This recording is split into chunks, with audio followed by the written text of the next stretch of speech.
Good morning. Today we're going to speak about Garcia Marquez. Gabriel José de la Concordia Garcia Marquez, better known as Garcia Marquez or Gabo. Born in 1927 and died in 2014.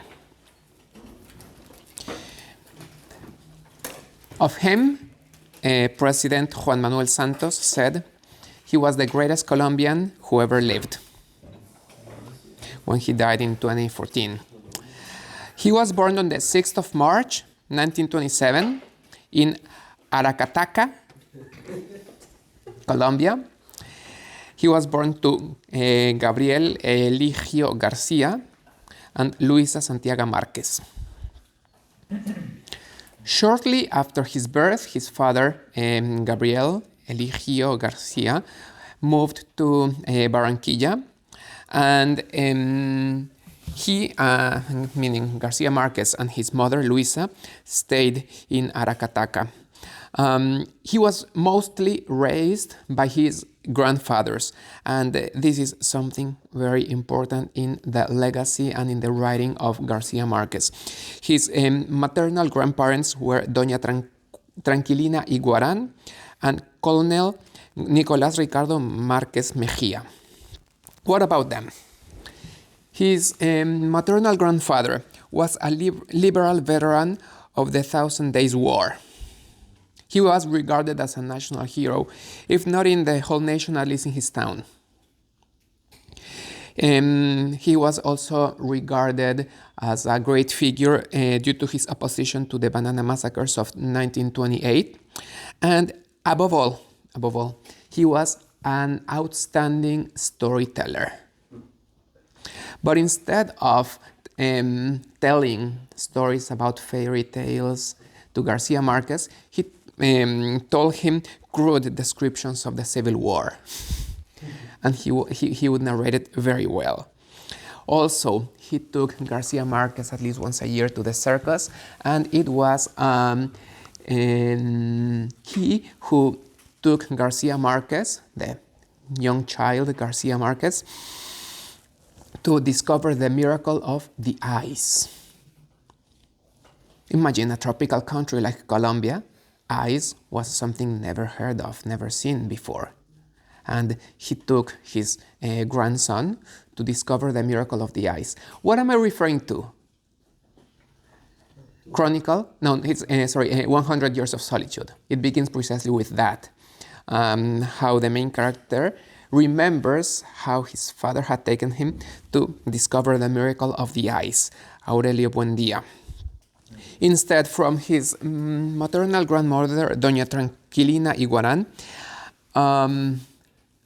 to put it like this, she was very superstitious, to the point that the supernatural and the preternatural were parts of her everyday life. And she lived with ghosts, premonitions, omens, portents, as if they were everyday things. So now you can start seeing how these two things would converge and make Garcia Marquez who he was. Of course, there are all other influences, but these are remarkable influences. After the death of Colonel Nicolás Ricardo, after the death of his grandfather, he and his mother moved to Barranquilla, where they reunited with Garcia Marquez's father. Then he began his formal education. In 1940, he attended high school with the Jesuits, and that was the first publication that we have of Garcia Marquez in the magazine entitled Juventud. There's where he published his first poems. He was a good student and he got a scholarship to study in Bogota. 1947, he graduated and continued and stayed in Bogota because he continued his studies. He continued to study law. It was also then when he was first exposed to Kafka, especially the Metamorphosis of Kafka, which opened his eyes to a new writing style.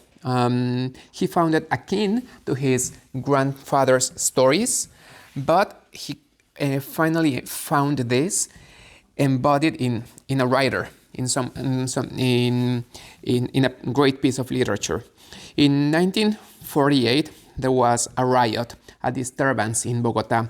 It's called El Bogotazo. And due to this incident, the university closed, and even the boarding school where Garcia Marquez was staying was burned. So he had to transfer to the University of Cartagena.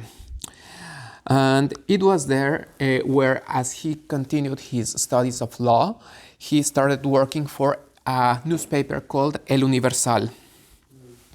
1950, he left his studies, and he dedicated himself completely to journalism. He moved to Barranquilla, where he started working for the newspaper called El Heraldo. Of course, he dedicated a lot of time to writing, and Virginia Woolf and William Faulkner were also significant influences for him. For example, in La Hojarasca, you have three main characters, but Garcia Marquez was very explicit about about the inspiration he had drawn from As I Lay Dying, where there are 15 characters. He simplified, but at the same time he condensed the plot. 1955, after several years looking for a publisher, he finally published The Leaf Storm, La Hojarasca. 1957, he moved to Caracas, and he started working for two different newspapers. One of them is Momento, and the other one is called Venezuela Gráfica. Regarding his political views, he never concealed his leftist ideals and his socialist ideals, and therefore he was also critical of the other side. So in his journalism, you find that as a constant tendency. While he was working in Caracas, the company sent him to Europe as a correspondent, and in 1958 he returned to Colombia and he married Mercedes Barcha.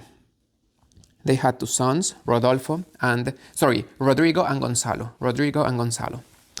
1961, they moved to Mexico City. What happened the day Garcia Marquez arrived to Mexico City? I've told you already. He met the three boys. No, that's exactly the same day Ernest Hemingway committed suicide. And Garcia Marquez was distressed because he regarded Ernest Hemingway as his hero, his inspiration. Why? Because there are two tendencies in Ernest Hemingway. One of them is that of fiction, and the other one is that of journalism. And in Garcia Marquez, we find these two tendencies sometimes expressed independently, but often they intertwine. Think of Chronicle of a Foretold Death. It's written almost like a red note on the newspaper, but at the same time, it's fiction. So that capacity of Ernest Hemingway to bring journalism together with fiction is something that Garcia Marquez inherited. After they had lived for like 5-6 years in Mexico City, in 1967, he and his family were going on vacation to Acapulco. By the way, Acapulco was the resort in Mexico all through the 50s until the end of the 1990s. Nowadays, especially with the hurricane, it's not a nice place to be in. But back then, that was the most touristic resort in the most touristic place in Mexico. So they were going on vacation to Acapulco. But while they were driving, Garcia Marquez received the inspiration to write a novel. So he just turned around, and the family missed their vacation. And he started writing. What did he start writing back then? 100 Years of Solitude. Okay, his masterpiece. 100 Years of Solitude, 100 Años de Soledad. He expected he would complete the novel in 6 months. So he made the financial calculations, and eventually the novel took him way longer. It took him almost 18 months, even if he was writing every day. But it took him 18 months to complete the novel. So they had to sell their car, they lived on credit, so there were financial strictures. But when he completed the novel, it was a commercial success. It sold over 30 million copies, and that propelled Garcia Marquez to the peak of his literary fame. Eventually, he would be awarded with the Nobel Prize for this particular novel in 1982. And as a well-established writer, he moved to Barcelona. He was also known for mediating in the conflict between the Colombian government and the FARC, or the guerrillas. He befriended Fidel Castro. He was an outspoken critic of what he called the American imperialism. And because of his subversive words against America, he was denied the entry into American ground. But Bill Clinton himself lifted the travel ban because he liked Garcia Marquez's writing a lot. He said that 100 Years of Solitude was his favorite novel. So he lifted the ban and the restriction of Garcia Marquez, who definitely he was in America for some time. In 1975, he finally settled in Mexico City. He went back to Mexico City, where he settled and where he lived and died for the remainder of his life.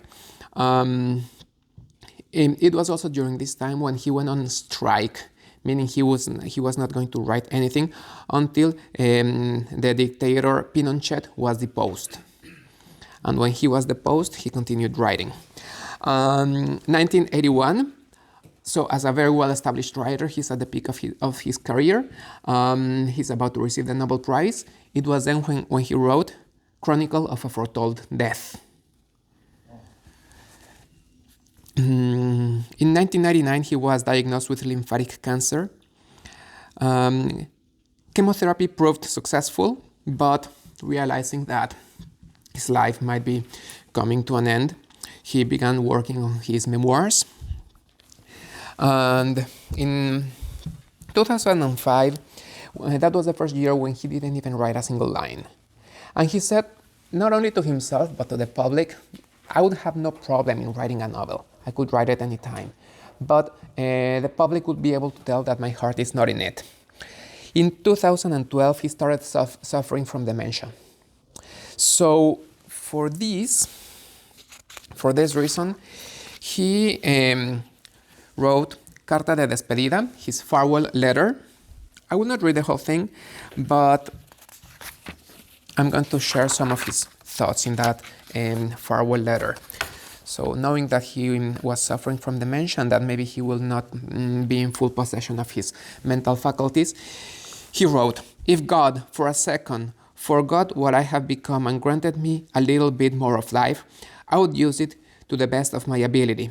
I wouldn't possibly say everything that is in my mind, but I would be more thoughtful of all I say. I would give merit to things not for what they are worth, but what they mean to express.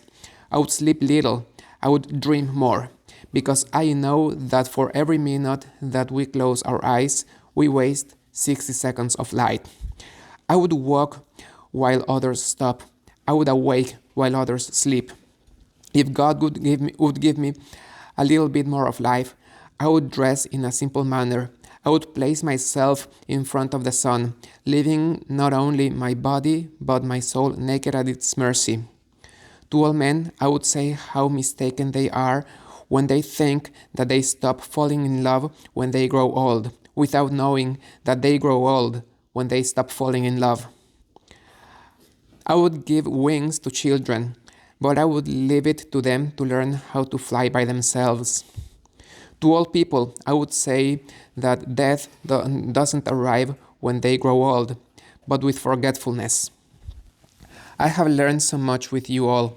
I have learned that everybody wants to live on the top of the mountain without knowing that true happiness is obtained in the journey taken and the form used to reach the top hill.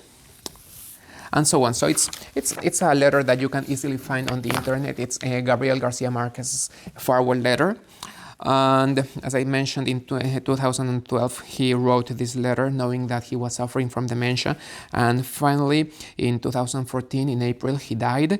He died and his ashes, he was cremated and his ashes were honored in the Palace of Bellas Artes in Mexico City.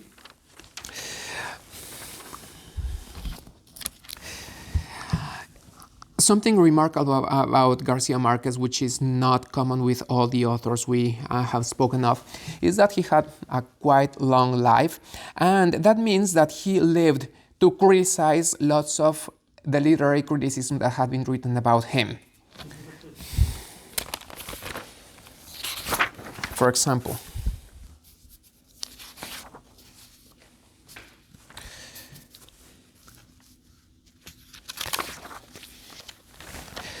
Garcia Marquez himself, though he was not enthusiastic, he remarked, "Most critics don't realize that a novel like Cien Años de Soledad is a bit of a joke, full of signals to close friends, and so, with some preordained right to pontificate, they take on the responsibility of decoding the book and risk making terrible fools of themselves." Maybe some critics were reading too much into it, and Garcia Marquez told them, no, it's not like that. It's just kind of a joke. It's an inside joke. Those who know me, those who know my life, will know the inside remarks that I'm writing in the novel, so don't read too much into it. Of course, in his early life, we find lots of articles and non-fiction and journalistic notes, and a few short stories, but of course, it is his fiction and the novels that established him as the greatest proponent of what has been called magic realism.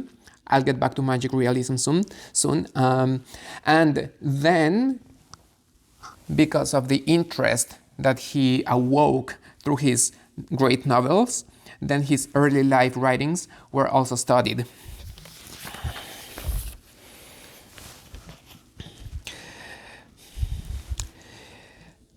About his own writing, he said, "In every book I try to make a different path.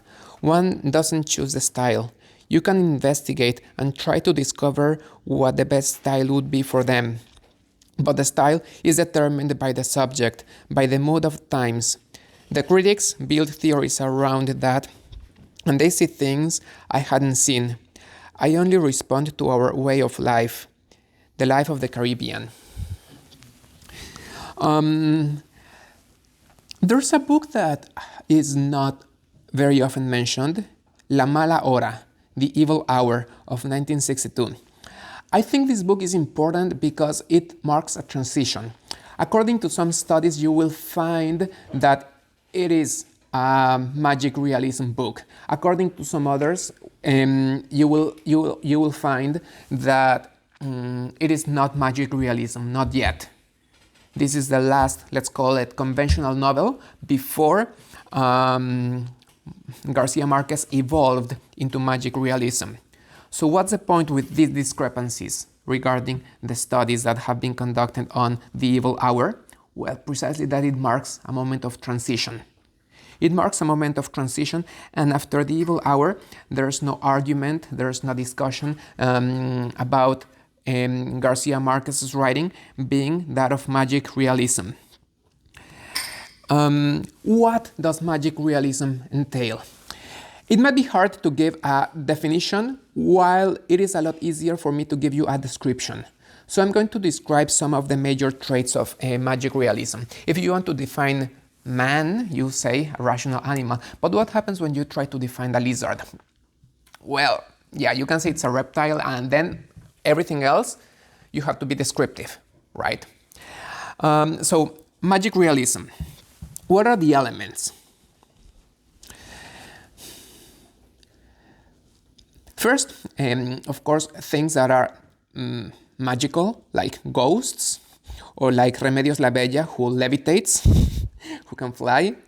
But leaving aside those particular instances of magic, that's not all of it. That's not all of it. For example, you can think of Harry Potter, and that's not magic realism in any way, even if you have lots of those supernatural things and you have ghosts. So what does magic realism entail besides those things?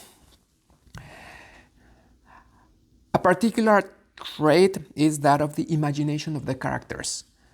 So that magic, you can see it in the outside world, but above all, you can see it in the imagination of the characters.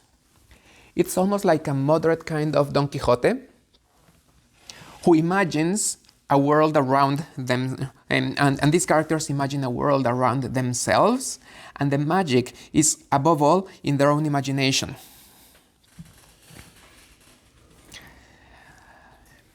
The marvelous setting of Macondo, a town where the leaf storm takes place, and of course 100 Years of Solitude also take place in that fictional setting. So the setting for his novels is also an important element of magic realism. And maybe the most significant trait of magic realism is in causality. Causality, what does it mean? For example, in Chronicle of a Foretold Death, the mother of the... No, not of Santiago Nacero. No. What was the name of the girl? I just reviewed it. Well, the mother of the girl says, "Don't brush your hair too late at night because the sailors will delay." And those connections are very common in the writings of Garcia Marquez. So of course you know that brushing one's hair has nothing to do with sailors running late, but you find lots of those connections in the writing of Garcia Marquez. Another important thing that I noticed is, for example, in Loving Times of Cholera, Dr. Juvenal Urbino tastes the tea and he says, "Esto sabe a ventana." This tastes like a window. How can that be? But the point is that then they went and tasted the tea and they said, "Yeah, it tastes like a window." I don't know how windows taste. Magic versus reality. That's another important element, because let's get a little philosophical. There's a short story written by Garcia Marquez, which is "No era una vaca cualquiera." It was not an everyday cow. Okay. In the town, everybody had their own ways of life, and they ran their errands and they had their routine. But all of a sudden, there's a cow in the center of the town. And that disrupts the routine of everyone. Because what is that cow doing there? Whose is that cow? Why did the cow get there? How can I run my errands now if there's a cow in the center of the town? And so on. So the cow is even compared with with a minister with full powers, because it could do and undo everything in the town. I don't think it's a stretch. I know that Garcia Marquez would criticize many of the literary critics that criticized his work, but well, he's not here to say anything against my interpretation. But I don't think it's a stretch that the cow is the symbol of reality in itself. We run our errands, meaning we have our routines, we have our constructed schemes. We have our constructed schemes, and we manage our lives according to those schemes. And what happens when we stumble upon reality? What happens when we stumble upon the cow? That disrupts our schemes, and that's something that wakes us up. That wakes us to the reality that our schemes crumble before reality. So that's another important element of magic realism. I know I haven't given you a definition, and don't worry, I will not ask you for a definition of magic realism in the exam, but I think I've given you quite a few traits of magic realism that you can find in your readings of Garcia Marquez. Okay. Another important thing about Garcia Marquez are his themes. Maybe the most important theme is solitude.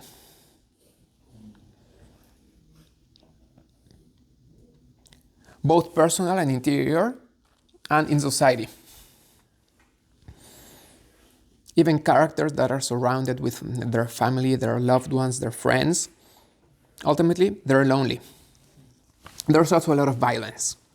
And that's something that Colombia, and to stretch it even a little more, not only Colombia, but Latin America has suffered a lot. Going from one regime to another, and a lot of commotion, a lot of civil war. And of course, people suffered a lot from that, and that is violence. So you can see a lot of violence in his narrative. Love, often unrequited and often indecent. That's a common theme in Garcia Marquez. So the main themes, solitude, violence, and love, dealt in their own particular way. You would even dare to say that they are in most, if not all, of the novels of Garcia Marquez. However, there's another theme that maybe doesn't appear as, well, it's not as evident, but still it's there. I'm referring about hope. And I know that when you read Garcia Marquez, the first thing that pops into your mind is not that of hope. Hope is a theme that you find in Garcia Marquez, but on a deep level. If you want to say, it's deep, it's too deep. It's too deep to the point that we never find it. Okay, say that you don't find it, but don't say it's not there. And let me flip the question for you to realize that there is hope in Garcia Marquez. When you read Garcia Marquez, do you feel despondent? Do you feel desperate? You don't. Why? Because there's an underlying hope. Now, let's leave themes aside and focus on his writing style, which is very powerful. To begin with, the vivacity of his descriptions. He's a very good narrator, and at the same time, he's also very good at descriptions. The comparisons he makes, the exaggerations, the hyperboles he makes, they are all very powerful and very descriptive. Another theme that I find unique, I'm not saying that Garcia Marquez is the only one who writes this way, but polyphony. Polyphony. And of course, I'm sure you can mention a few other narrators who have this polyphonic style. But in Garcia Marquez, I find this carried to a monumental level. What do I mean with polyphony? How he can go back and forth in the narrative, keep it coherent, and keep it engaging. And you can see that at a grand scale, like 100 Years of Solitude, that goes through 7 generations. And he begins pretty much in the middle, and then he goes back, and then he goes farther ahead, and there are remarks that say, 50 years afterwards, they would find the boat that he left.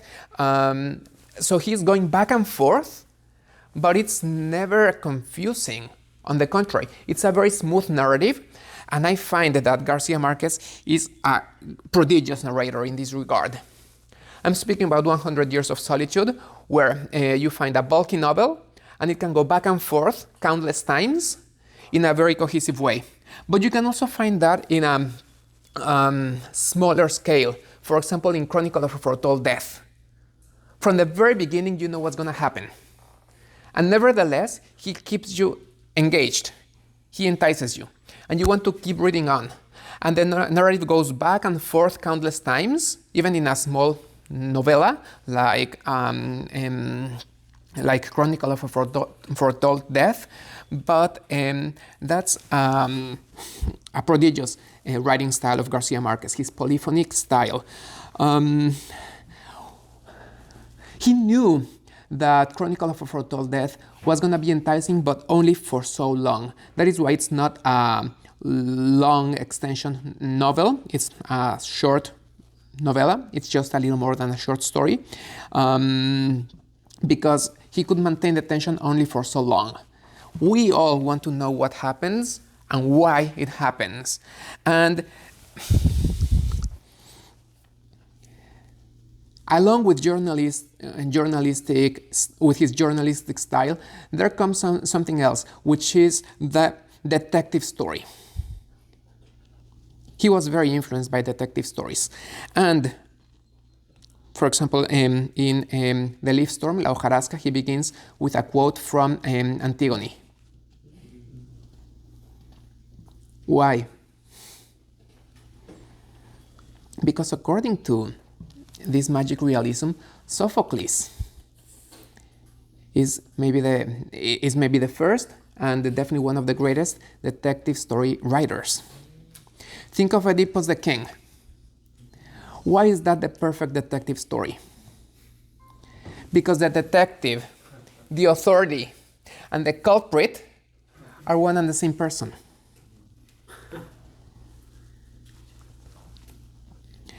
In The Leaf Storm, the whole issue is about the French doctor who was hated by everyone in town.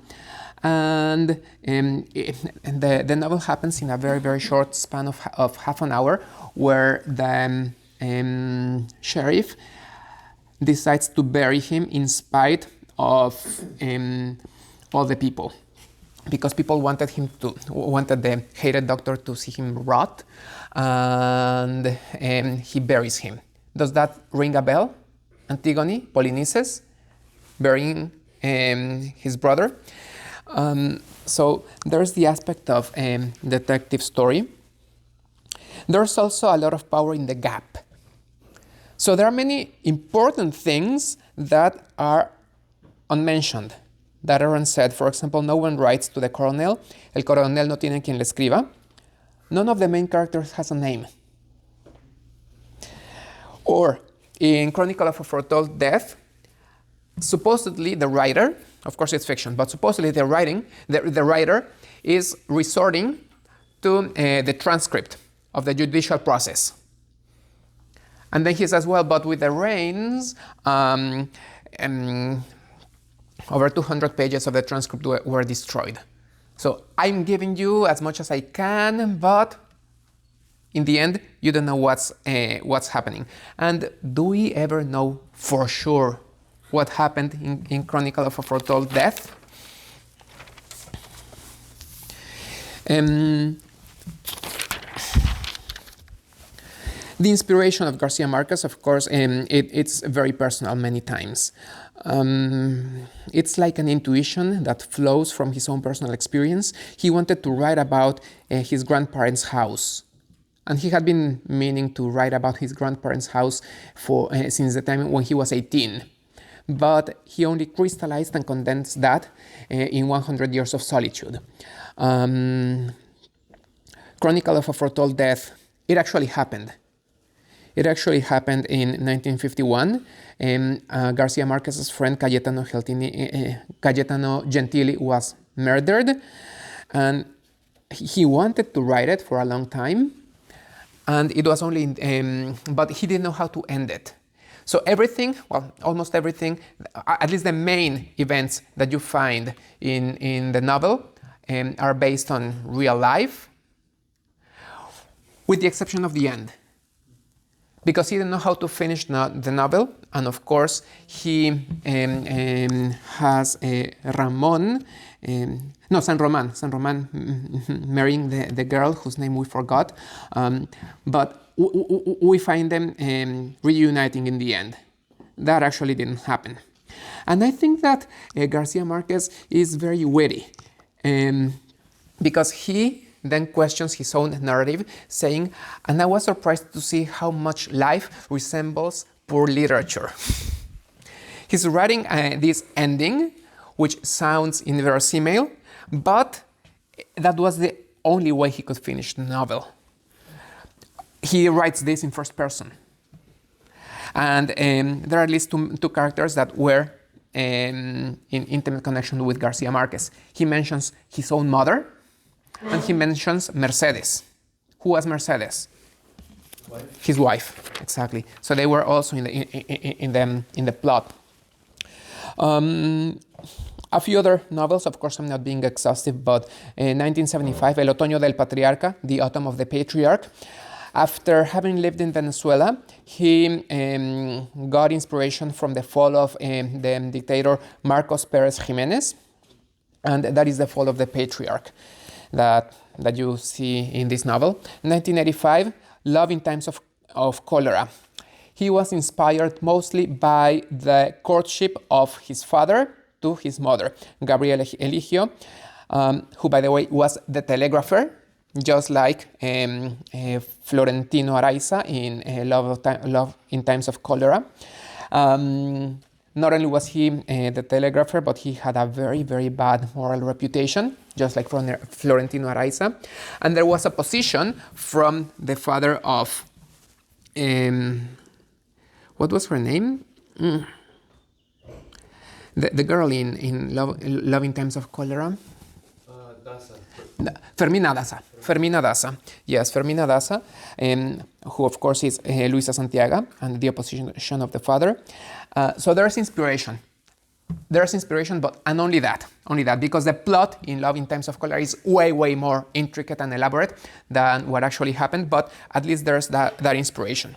Ultimately, in Garcia Marquez, we find a milestone in Latin American literature. He has influenced language, he has influenced literature, he has marked a landmark in Latin American literature, and the influence of Garcia Marquez for posterity is undeniable.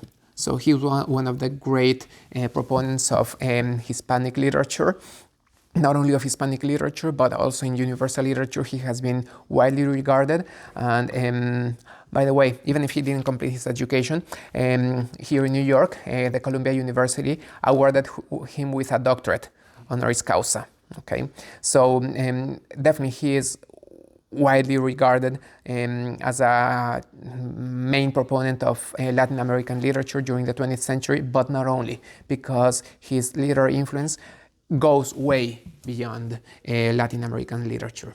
Okay? Thank you very much.